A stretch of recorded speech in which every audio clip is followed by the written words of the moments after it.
time now, 39 minutes after 10 o'clock. Now, Dr. Ngobese is still with us, and we were talking about uthwetshulwa komuntu. We're going to get into uthwetshulwa komuzi shortly, but let's quickly go to the ad break and then we'll carry on with it. In partnership with Vuma.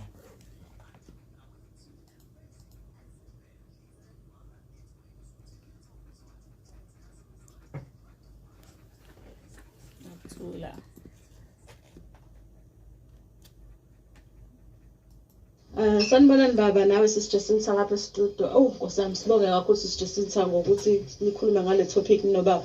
Ngiyokhathazekileyo nami. Ngithi ake ngibuze la kubaba ukuthi kuyenzeka yini ukuthi umuntu bamthwebule ngokuthi amenze emanzini because nginenkinga la washona umntwana wami ngendlela engabonakali and kwathi sekufanele simfihle into ayibukeka eyiyona eboxini kwangabukeki ezuyena wayemnyama nebhokisi lakhe gcwele nje intuthwane nezinto eziningi ezazenzeka sisijacinta.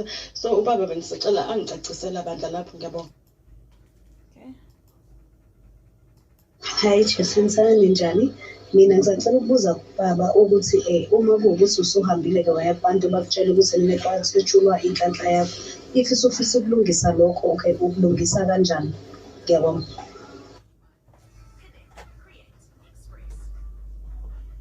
All right, sibuya Dr. Ngobese. Ngicela ukubuza la but besikhuluma ngokuthwetshulwa komuntu. Ukuthwetshulwa komuzi wona kuyinto ekanjani? Mhlambe kufanele sicacise lapha kubalaleli ukuthi ikhaya umuntu ikhaya. Okay. And uma sikhuluma ngokuthwetshulwa komuzi sikhuluma ngokuthi ngoba sikholele emadlozini abantu bayakwazi ukuthwebula idlozi njengoba bekwazi ukuthwebula into ezithunywe sikuwena emzimbeni. Ukuthwetshulwa kwedlozi lakho akuthwetshulwa umuntu wa next door. Uma kuthwetshulwa idlozi thwetshulwa umuntu wakini kwenu emndenini. Akhulume ngalokhokho noma ngalomkhulu noma ngalesala kwazi ukuyisona esimile la ekhaya. Ngesikhathi uzothinta impepho wena uthinta impepho kanti umuntu usehambile wantshontsha inhlabathi okuthema kuzongcwatshwa la ekhaya umuntu omdala. Abantu bakhona noma kuzokwenza umsebenzi bafike bathatha umhlwehle bathatha inyongo bathatha umswane. Izona izinto eziyingozi lezi ezenza ukuthi kugcine kube sengathi la ekhaya into iyathubeka noma inzilo.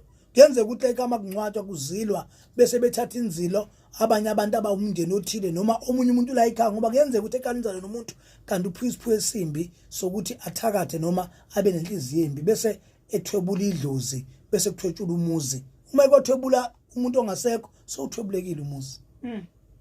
Alright, nayi ngimbuzo. Sanibona kuyivuma.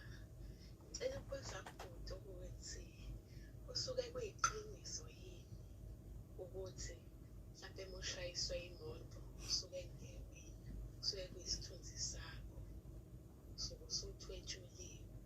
Ngicela ukubuza ukuthi kusuke kuyiqiniso lokho. Mhlambe kufanele ukuthi sikhulume iqinisele ithi ingozi zikhona abantu bayashona kodwa futhi kuyenzeka ukuthi umuntu uthwetshulwa noma uhlolile wathola ukuthi wathwetshulwa uphila kanje badala ukuthi ungaguli. Wese umuntu osuke ethwetshile wakagula isikhathi eside. Omunye uphathwa ikhanda, omunye ngaphathwa yiso then ashona. Omunye ngathi uyadrive imoto yaphuma nje shayisa imoto yakhe iphela indaba yakhe ngoba ukuthwebula kusebenza ngegazi. Ukuthwebula kube ukuthi uma kuthwe kufanele kusebenza igazi lakho kuleyo ndawo uma kwenzela ukuthi kungabonakala ukuthi wena ukuphi noma ubani noma kwenziweni ngawe. Sengaze kuthola ngesikhathi kuhlolo and fanele siconfirm ekuhloleni. Yiko ngeke ngathi qala kungcono uma uzohlola ungahloli umuntu oyi1. Hlola kubantu